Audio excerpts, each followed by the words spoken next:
on this edition of Sightings. Have we lived before? She said, "You resemble someone," and she kept staring at my eyes. This man's amazing journey unlocked the secret to a past life and led him to his lost love. I told her I'd come back. Then, in 1975, was this country's strategic defense system shut down by extraterrestrials? The military was very effective in keeping it quiet. Could it happen again? It's not the first time in UFO history, won't be the last. Plus, a sightings update. Will the Heartland ghost strike again? I think there is perhaps a lost soul or a spirit that is trying to communicate. Later, they risk their lives while in an altered state of consciousness. It's dangerous, there's death there. And survivors of near-death experiences share a special message. I'm not afraid to die, that's for sure.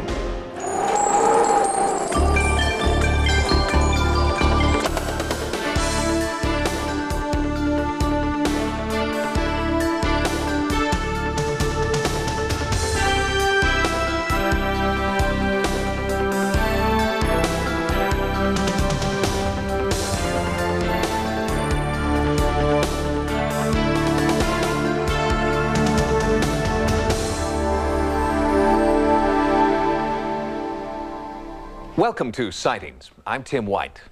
When investigative reporter Tim Stewart agreed to undergo a past life regression, he thought it was just research. He thought it would help him understand a phenomenon that he didn't believe in. And he thought it would help him explode the myth of reincarnation. But Tim Stewart thought wrong. She kept staring at me and she said, "You resemble someone. Who do you resemble?" And she kept staring at my eyes.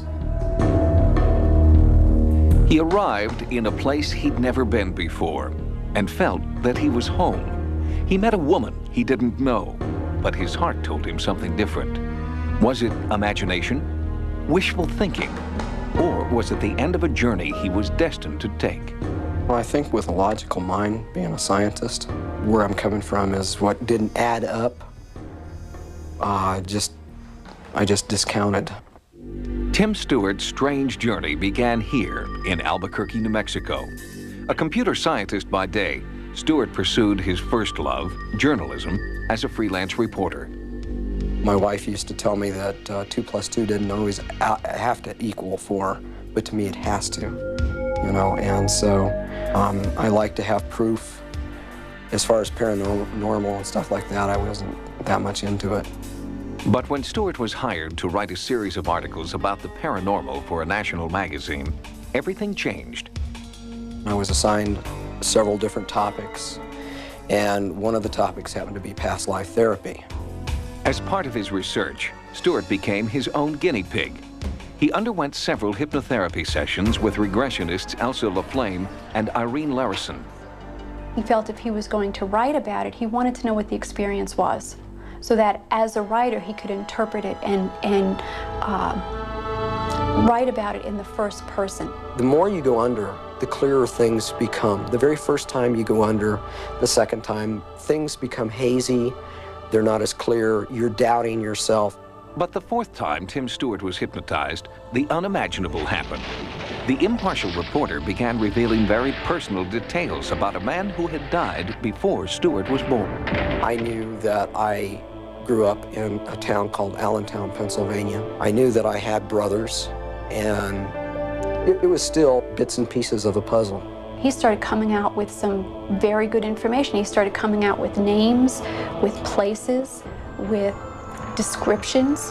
She said, "Where are you?" And I said, North Africa. It was just as clear as day. I knew where I was. I knew that my name was on my bag. I had this cold feeling. I was chilled to the bone. I knew that he was part of the 47th Infantry, the 9th Division. I knew that I was born May 27th, 1919. When I was asked to look at the dog tag, it was as clear as me looking at you. I could read the numbers off of it. I was able to bring out his military serial number, his blood type. I kept saying that my name was William, and I knew the last name was Max.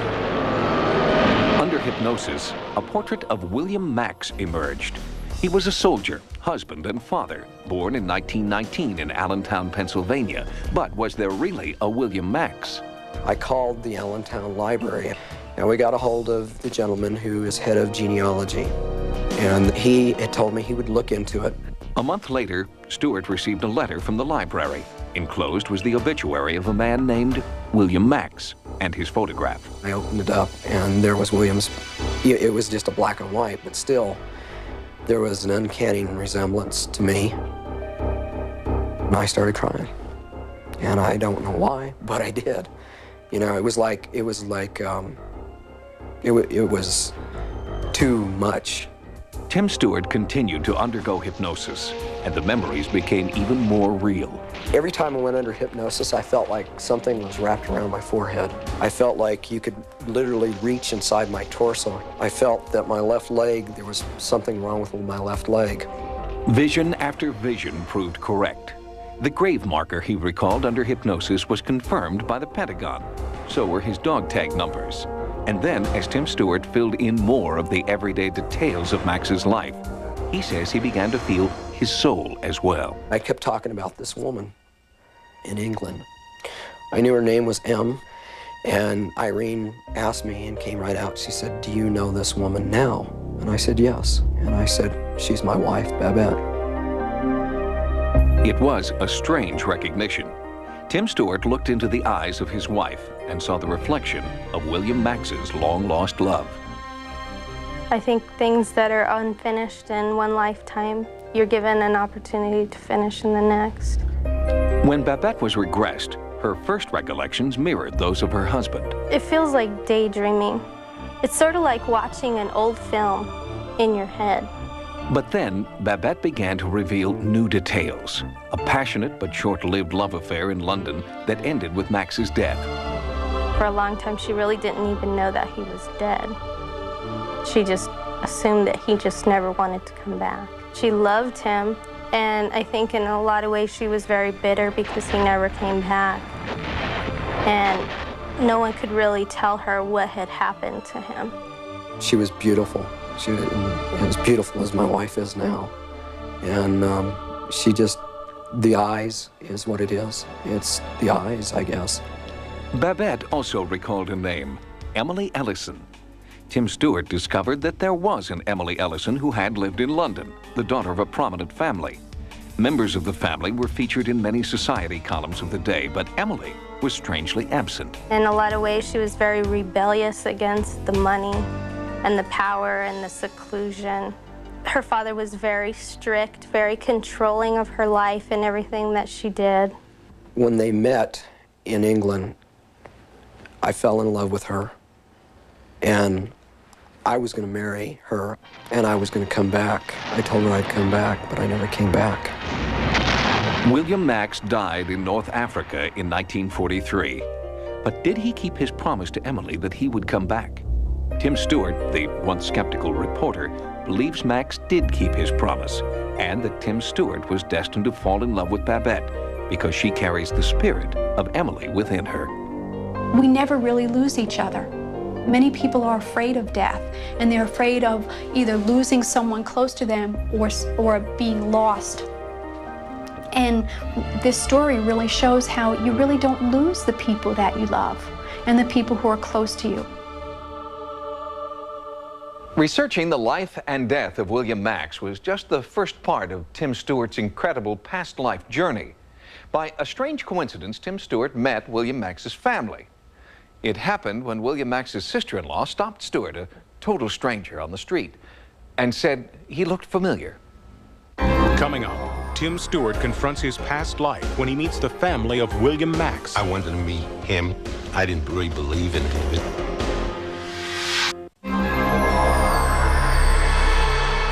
After his past life regression, skeptical reporter Tim Stewart was still a reporter. But he was also a believer. He fully accepted the fact that he was the reincarnation of a man named William Max. But would the surviving members of Max's family also accept the fact that their dead brother and uncle had returned in the body of Tim Stewart?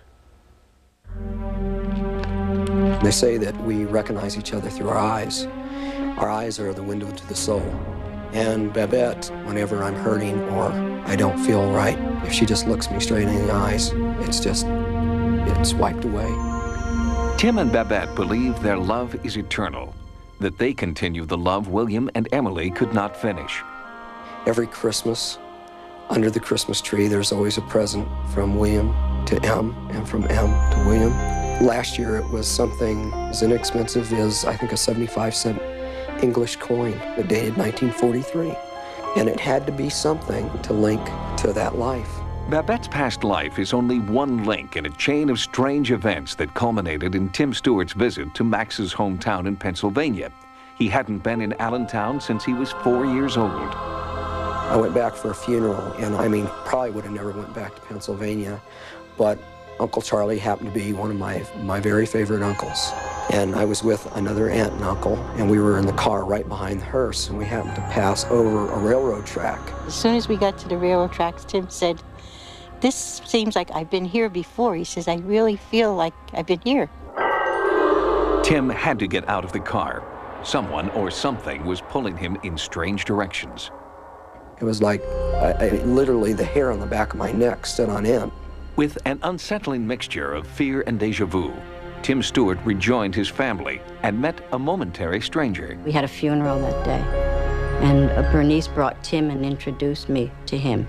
And when I first saw him, I looked at him and I said, "You remind me of someone that I know." And I said, "Well, my father's name is so-and-so, my mother's name," and I gave her, she says, "No.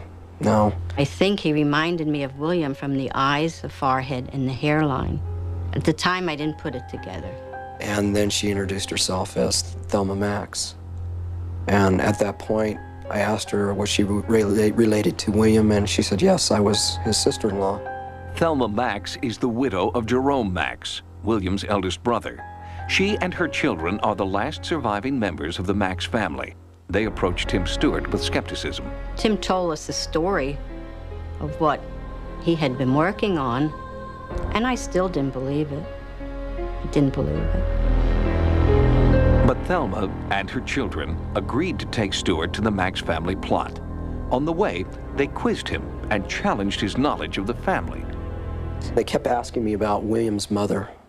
I could never picture her, but I would picture these long, slender windows with lacy curtains blowing away from them. That's where their mother had died, up in that room, where Tim saw the curtains blowing in. While he was in Allentown, Tim Stewart retraced the path of William Max's life. He went to his boyhood home, the place where he worked, the railroad tracks where he used to wander. The doors just started opening up when the word got out in Allentown when I was back there. I heard about this reincarnation coming back as Billy Max, and I wanted to meet him. I stood up, and he walks over, and he keeps looking at me and looking at me in the eyes. And he says, well, I got to admit, he says, you look and you stand like William. Prove it to me. I didn't really believe in any of it. He says, well, you know, he says, if you really were William, there is one thing that he told only one person. I asked the question, what it was the last thing that Billy ever said before he left, when he left the United States. And I said, stop right there. And he said, what? And I said, I can tell you what it is. In 1940, I had a dream that if I went into the service and I shipped overseas, I would never make it home. I'd be killed. And the man went from sitting this way, leaning back, and turned as white as a ghost. I got goose pimples, to be honest with you. And I'm not saying I believe in it, and I'm not saying I don't believe in it. I don't know why I know the things that I know. I mean, it's not something, even to this day, I've met the family and everything, but the only way to know is to die. I mean, that's the only guaranteed way of knowing. Do you feel a special bond to Allentown? Something here? Every time I've been back here, there's certain things and certain geographical areas that are really... With time and growing trust, the Maxes have come to accept Tim Stewart as one of the family. Good, how you been? I think people form love relationships that they continue, the love bonds that they have with family members, and they continue to try to develop those relationships over a period of lifetimes. And I think that's definitely true for Tim. It was not a coincidence he went to Allentown. I don't believe in coincidences. I really believe that the energies tend to move us where we need to be. Psychologist and regression therapist Betty Binder believes Tim Stewart was brought to Allentown to bring closure to a life cut short.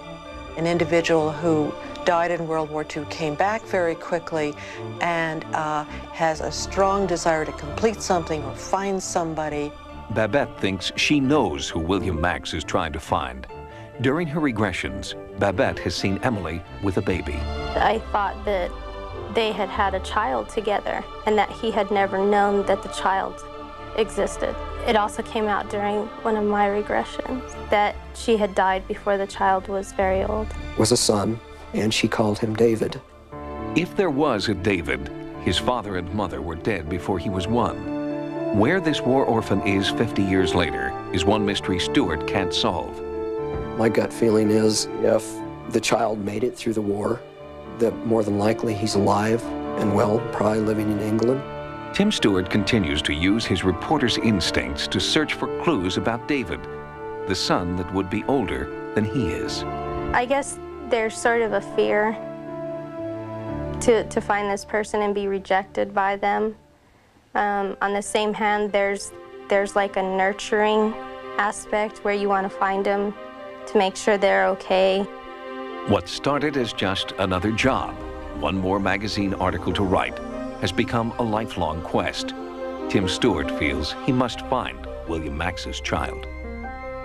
William Max is as much a part of my soul as I will be when I pass on, and those two people merge. Tim Stewart continues to search for his son from a past life. The child, first named David, was born in Devonshire, England, and would be in his 50s today. He may have been adopted. His birth mother, who died in the late 40s, was Marion M. Ellison. His birth father was William Max. Next, will paranormal researchers find an answer to the Heartland mysteries? With further investigation, we have a good opportunity to solve this mystery, yes. She scares the living daylights out of me. For almost 1 full year, Sightings has conducted an ongoing investigation into unprecedented haunting activity inside one unassuming house in America's heartland. We've heard from many viewers who have intriguing theories about the source of the haunting activity. So, armed with your recommendations, we now return to the house. Sally, stop it. Look, one's starting to bleed. Oh, why don't you sit down? There's a little girl that's standing right there. Sally? Is that your name, Sally? MC. Yeah, we've got a new scratch. There's an entity in this room right now. No doubt in my mind. Something is burning my face, like right now. Whoa! In full view of 8 witnesses. So you physically felt that? Yeah, that hurt. After our last visit there, I became more convinced that this phenomena was legitimate, that there was something really going on. One of the most unique elements are the scratches, of course. I've been there, I've witnessed them happening while I was observing him. It's the story Sightings viewers can't stop talking about, especially those strange bleeding scratches. Parapsychologist Carrie Gaynor responds to your suggestions that the bleeding scratches could have a medical rather than a paranormal explanation. I've been researching a skin condition called dermatographism, and what that is a person can scratch himself and nothing will show up until about 10 or 15 minutes later. And this is very interesting in light of the way this phenomenon is occurring in this case. The references that I've looked at so far do not include bleeding with this skin condition, and certainly in this case, there have been bleeding scratch marks. So this doesn't seem to be a very good explanation for what's going on in this case. Many viewers also wanted to know more about the child entity known as Sally. Sightings was chastised for overlooking a religious explanation, so our team now includes Franciscan monk Father Ed Anthony. I would not consider Heartland to be an extreme case. I don't think there's demonic possessions going on. I think what's happening there is perhaps we would maybe call a lost soul or a spirit that is trying to communicate. When you try to communicate with somebody, if they're not listening to you, if they're not paying attention to you, you're going to do all kinds of things to get that person's attention. I think perhaps a spirit would do the same thing. Many viewers have suggested that the scratching is actually stigmata, which they define as a physical manifestation of Christ's crucifixion wounds. I don't think Jeff is experiencing a stigmata. I think you have to look at, is there a connection to the doctor who was involved or who was there when this young girl died? There is a part in scripture that says, and the sins shall be passed from generation to generation upon your children's children's children, however.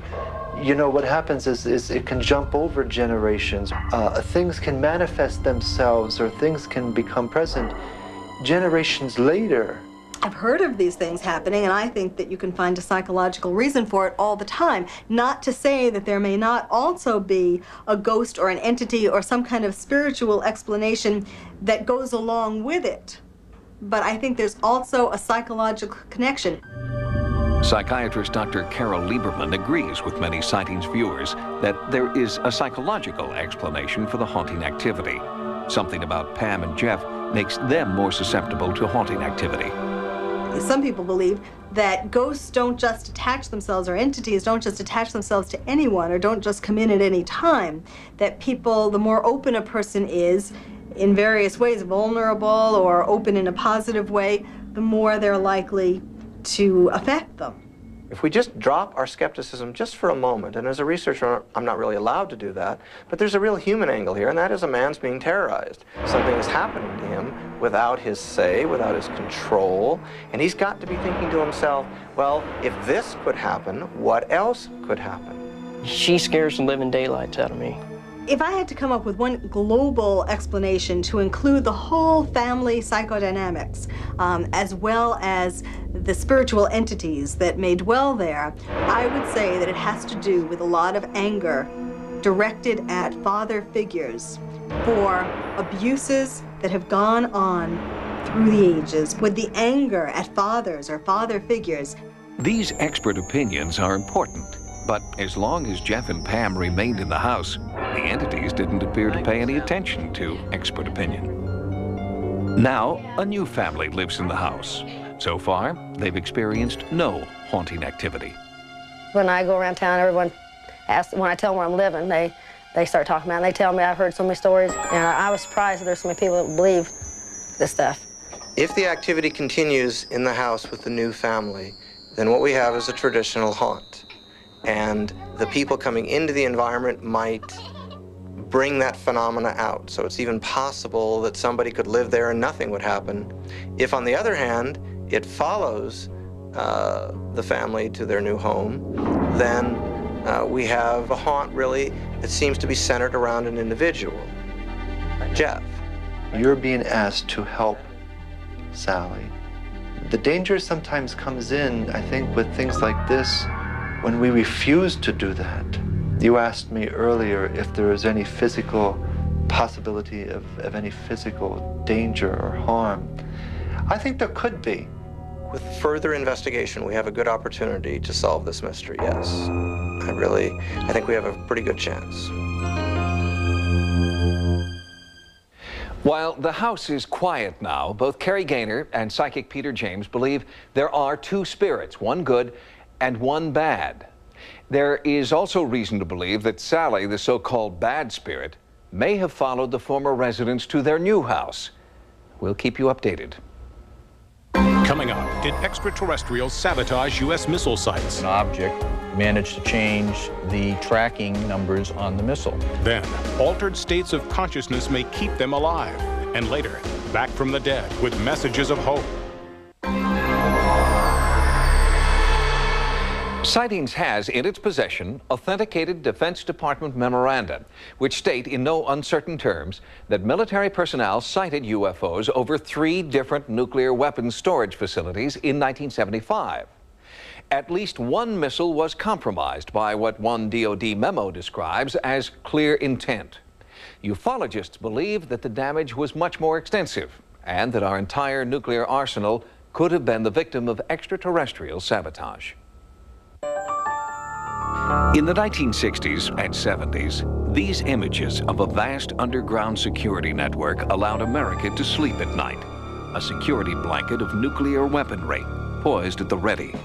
But in the fall of 1975, someone, or something, tampered with our nuclear capability.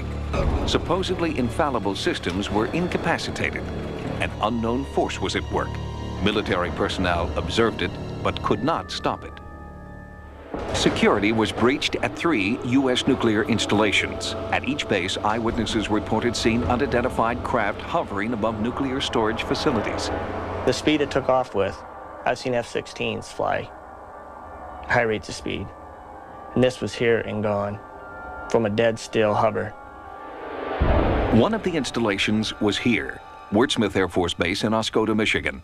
The base is closed now, but in 1975, it was on 24-hour alert, armed and ready for a nuclear strike. In October of that year, the practiced routine was suddenly shattered by an alarm. Radar was picking up an unidentified craft advancing toward the base at a high rate of speed. This was not a drill. This is Top Rock with an expedite scramble. Authentication time is 1906. Scramble. Roger that. On radar, the UFO appeared to be closing in fast, but jet interceptors could not locate any aircraft in the area. Author Barry Greenwood has spent nearly 20 years researching the 1975 incident. There were at least a dozen U.S. and Canadian military bases that were overflown during a 3-week period in 1975. According to this Defense Department memorandum, military personnel filed official sightings reports after visual and radar contact was established. In each case, the UFO appeared to be headed directly for nuclear weapons storage facilities. The person writing the report stated that when one object came low over a weapons storage area, that it appeared to demonstrate a clear intent over this area, meaning it seemed to have intelligence. We've spoken to a number of eyewitnesses involved in the 75 incidents. They are all emphatic that what was seen was certainly not conventional aircraft. One of the eyewitnesses to the Wurtsmith incident was civilian aircraft mechanic Rick Eberhardt. In 1975, he lived directly across from Wurtsmith's main gate. One evening I went to bed approximately 1 o'clock.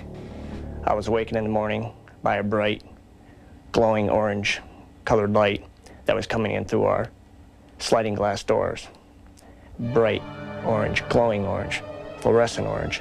I don't think I've ever seen an orange that bright in my life. It lit up my house on the inside like we had the lights on. So I got up to investigate, went to the sliding room doors, looked out over the creek. There was a large, glowing orange oval-shaped object. To me, it looked like it was probably about 2 to 3 football field lengths long and a good couple wide. It hovered over there for, I'd say, good 3 to 4 minutes. And at that time, it sped off at a high rate of speed, heading away from the airbase. I was scared. There was fear running through me, and I couldn't believe what I had seen. Eberhardt's testimony is important because military eyewitnesses will not talk on the record. It's very difficult to find military witnesses because they're, at the time, covered by regulations. They certainly cannot take a story like a UFO sighting and go running to the press with it. And I decided, along with several other researchers, to file Freedom of Information requests with the Pentagon, with the Air Force, with the bases involved to find out if there was some documentation as to what was occurring over these bases. And the Pentagon had advised the bases to invoke a Security Option 3 alert. According to this Air Force document, the high-level security alert was ordered because, quote, penetration of sensitive areas during the hours of darkness have prompted the implementation of Security Option 3 at our northern tier bases, unquote. Sightings had occurred at Malmstrom, Wurtsmith, and Loring Air Force bases. The reason this is so significant and interesting is that they seem to be focused on atomic weapons and some mysterious objects, which they call mystery helicopters. Some kind of unidentified objects were seen and tracked on radar flying around in areas where they had no business being. In fact, these bases, because of what they stood for, they were our massive retaliation capability, and therefore they were very high security bases with usually security police and guard dogs, barbed wire, alarm systems, all kinds of things that made them very highly secure bases. And that's why this is so significant, that whatever this was flying around could just penetrate all these defenses at will. Timothy Good is the author of Above Top Secret. He believes the extent of the UFO invasion was far greater than the 3 incidents reported by the Air Force. According to some researchers, and some people who have come forward. There were several occasions when UFOs hovered over the nuclear missile silos when it was shown on the control panel that the missile would not have been able to have been launched. Could UFOs invade and neutralize America's missile launch capability? According to ufologists, they could, and did. Malmstrom Air Force Base during the first week of November of '75 had several intrusions near missile silos, one involving an object which, according to one witness, hovered over the silo and somehow managed to change the tracking numbers on the missile. According to the witness, the missile had to be removed and retooled to make it work again. And to see this, not in UFO books, but in government military messages, was a real eye-opener. And I think that if the public had known that at the time, there would have been great alarm. To the Air Force, Wurtsmith is a dinosaur whose extinction was made possible by the end of the Cold War. To ufologists, it's a silent reminder that UFOs have been among us and that their intent is clear. So it's not the first time in UFO history, it won't be the last. There are lots of cases where these things were real and unexplained and flying in and out of these top security areas at will, and they had no control over it. This would cause them a serious problem. They can't say, we're defending you. They just can't. You know, it's beyond their capability, and they shouldn't be held to blame for this. I just wish they would be a little more candid about, with the public, about what goes on in these cases. The United States Air Force continues to deny allegations that the 1975 sightings incapacitated our nuclear defense systems. But they do not deny that there was clear intent displayed by UFOs flying over Wurtsmith, Loring, and Malmstrom Air Force bases. Next, snakes in the pulpit lead these people to altered states of consciousness. They handle fire, snakes, drink strychnine without being injured. Recent studies indicate that altered states of consciousness, deep relaxation for example, can ease pain and alleviate symptoms of disease. But are there mental states that can actually shield the physical body from disease and even death? In small churches throughout America, people in an altered state of consciousness are drinking poison, handling cobras, and living to tell about it. In the Old Testament, the snake is a powerful symbol of man's fall from grace, the messenger of temptation and physical embodiment of sin. In rural churches throughout America, practitioners believe that they can confront the dark powers of sin and emerge unscathed. In an altered state of consciousness known as the anointing, they grasp poisonous snakes and drink lethal doses of strychnine. The reason why we handle snakes is because the Bible says in Mark 16, they shall take up serpents. And we also believe that the Bible says that if they drink any deadly thing, it shall not hurt them. And we believe, you know, through the power and the Spirit of God that we can do it and it will not hurt us. The participants typically work themselves into some kind of state of altered consciousness. You become so heightened as to what you're looking for that it literally alters the body chemistry. Author Fred Wolf is a physicist who researches altered states of consciousness and searches for a scientific explanation.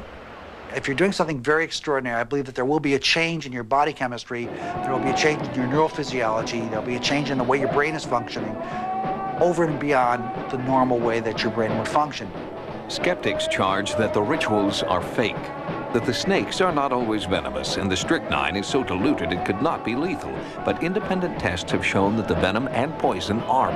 They become immune to snakebite, to strychnine, because they've taken so much into their bodies over a period of time in small enough dosages that by the time they get to a larger dosage that would kill me, their bodies have been protected by the immunization process.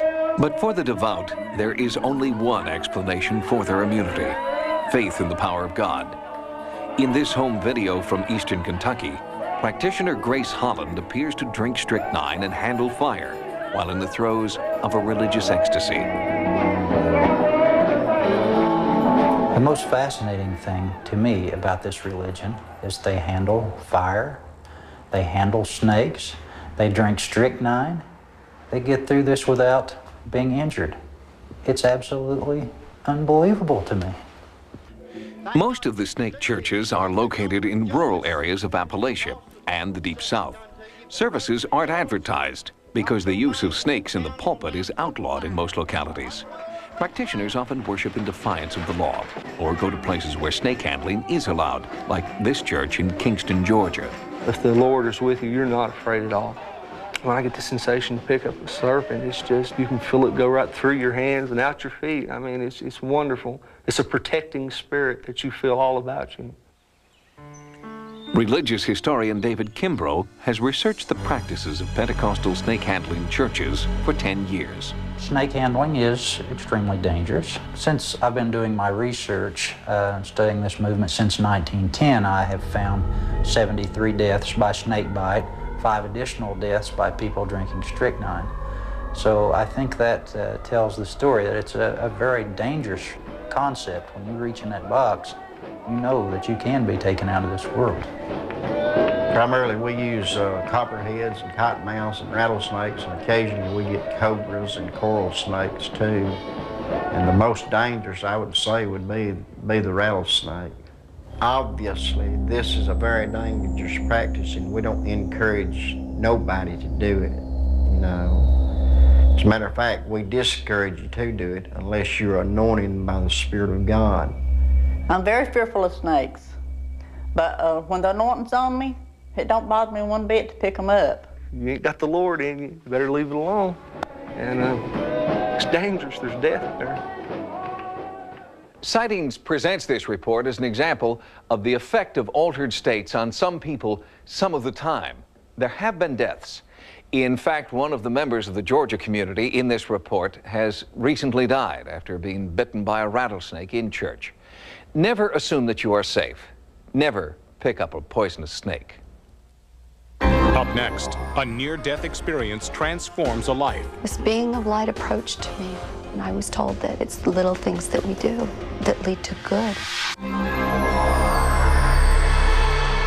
The validity of near-death experience is being challenged. Some members of the scientific community believe that the tunnel, the white light, and the angelic figures are all hallucinations induced by oxygen deprivation. But these visions are only a small part of the near-death experience. What science cannot explain away are the physical and spiritual transformations that occur after an NDE.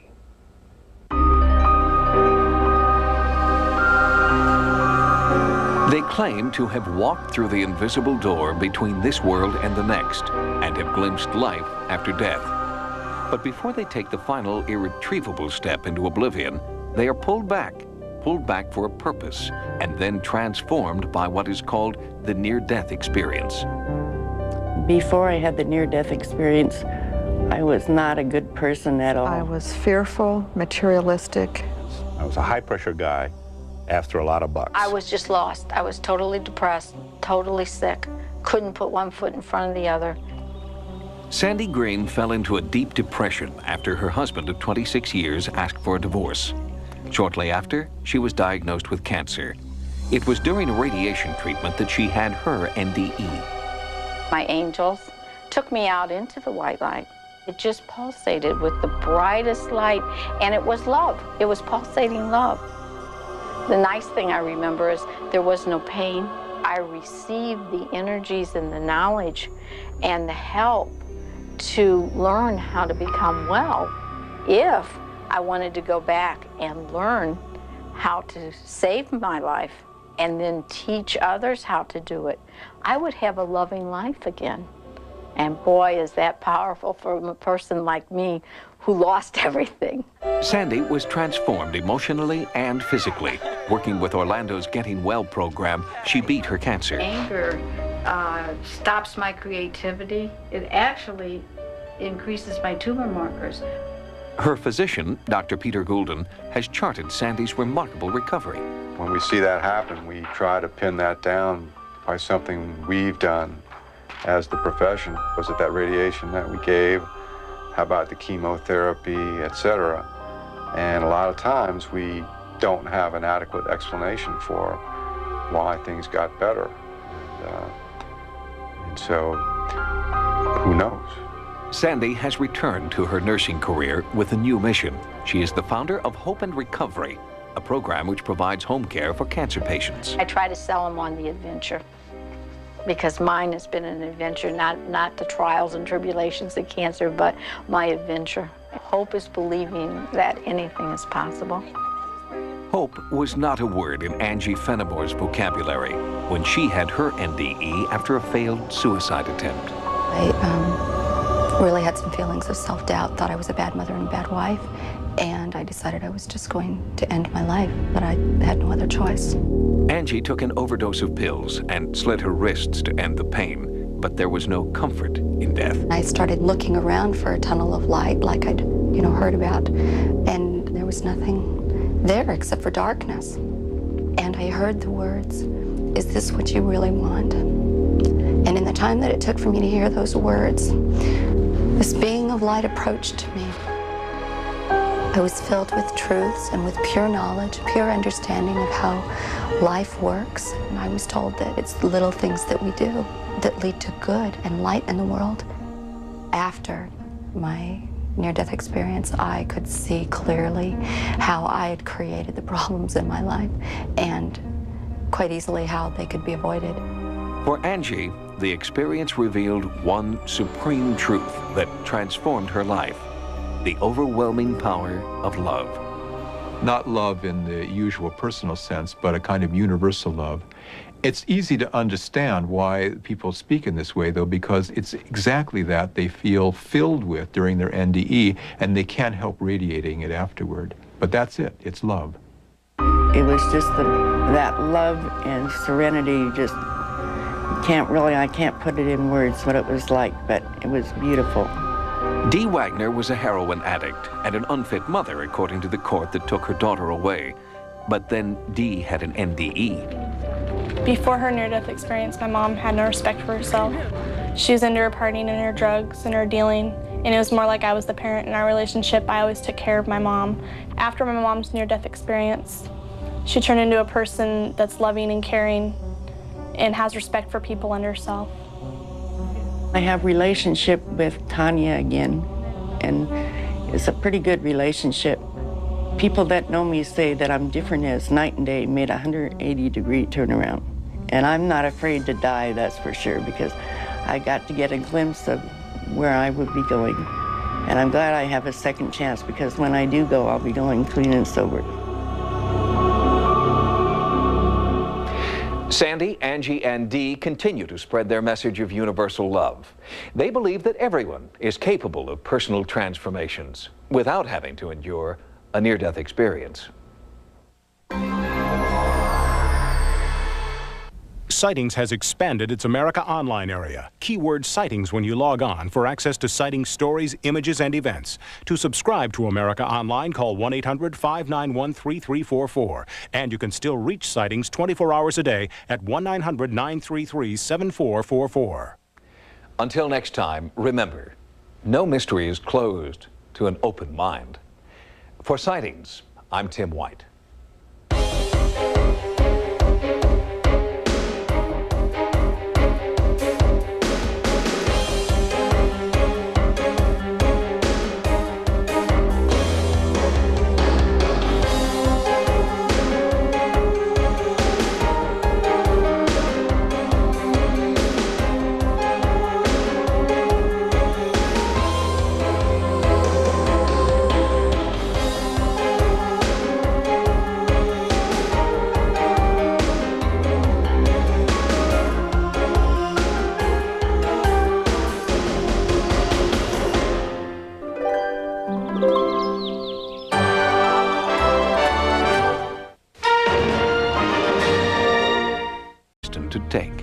Well, I think with a logical mind, being a scientist, where I'm coming from is what didn't add up. I just discounted. Tim Stewart's strange journey began here in Albuquerque, New Mexico. A computer scientist by day, Stewart pursued his first love, journalism, as a freelance reporter. My wife used to tell me that 2 + 2 didn't always have to equal 4, but to me it has to, you know, and so I like to have proof. As far as paranormal and stuff like that, I wasn't that much into it. But when Stewart was hired to write a series of articles about the paranormal for a national magazine, everything changed. I was assigned several different topics, and one of the topics happened to be past life therapy. As part of his research, Stewart became his own guinea pig. He underwent several hypnotherapy sessions with regressionists Elsa LaFlame and Irene Larison. He felt if he was going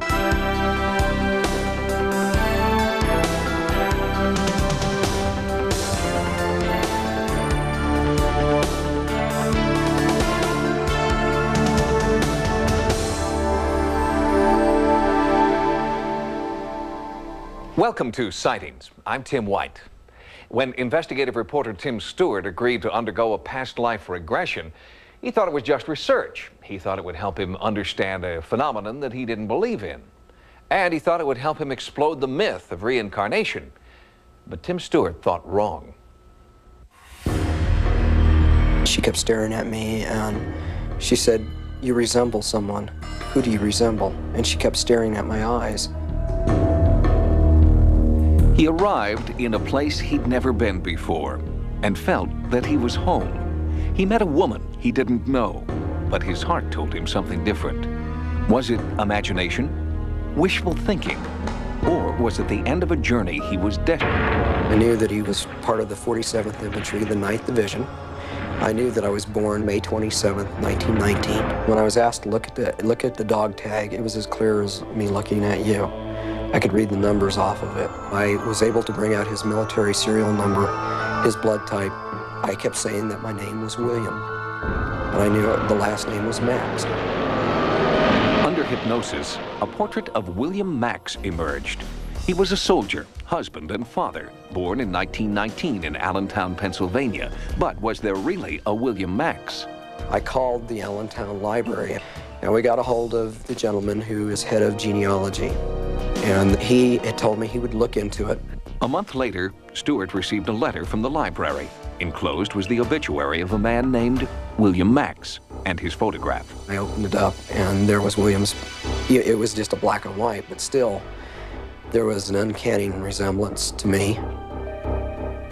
to write about it, he wanted to know what the experience was, so that as a writer he could interpret it and write about it in the first person. The more you go under, the clearer things become. The very first time you go under, the second time, things become hazy, they're not as clear, you're doubting yourself. But the fourth time Tim Stewart was hypnotized, the unimaginable happened. The impartial reporter began revealing very personal details about a man who had died before Stewart was born. I knew that I grew up in a town called Allentown, Pennsylvania. I knew that I had brothers, and it was still bits and pieces of a puzzle. He started coming out with some very good information. He started coming out with names, with places, with descriptions. She said, "Where are you?" And I said, North Africa. It was just as clear as day. I knew where I was. I knew that my name was on my bag. I had this cold feeling. I was chilled to the bone. On this edition of Sightings, have we lived before? She said, "You resemble someone." And she kept staring at my eyes. This man's amazing journey unlocked the secret to a past life and led him to his lost love. I told her I'd come back. Then, in 1975, was this country's strategic defense system shut down by extraterrestrials? The military was very effective in keeping it quiet. Could it happen again? It's not the first time in UFO history, won't be the last. Plus, a sightings update. Will the Heartland ghost strike again? I think there is perhaps a lost soul or a spirit that is trying to communicate. Later, they risk their lives while in an altered state of consciousness. It's dangerous, there's death there. And survivors of near-death experiences share a special message. I'm not afraid to die, that's for sure.